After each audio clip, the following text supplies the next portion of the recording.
Welcome to Chillin' 101. We hope this video helps. You begin by preparing both devices.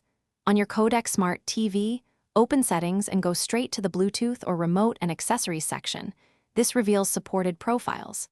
Make sure your headset or speaker is powered and in pairing mode. This is why proximity matters.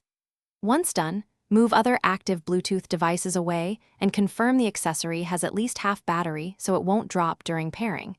This prevents time wasted on reconnect retries.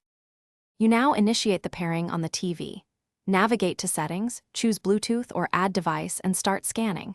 The TV broadcasts and looks for nearby accessories.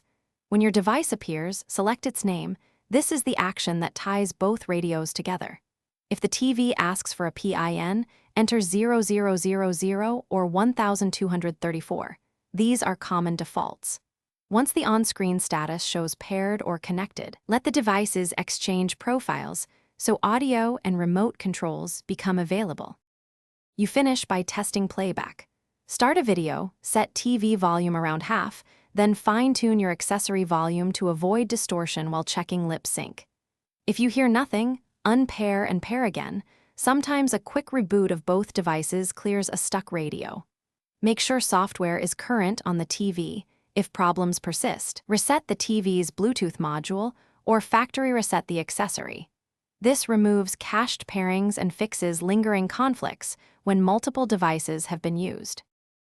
Thanks for watching. Consider subscribing if we helped you.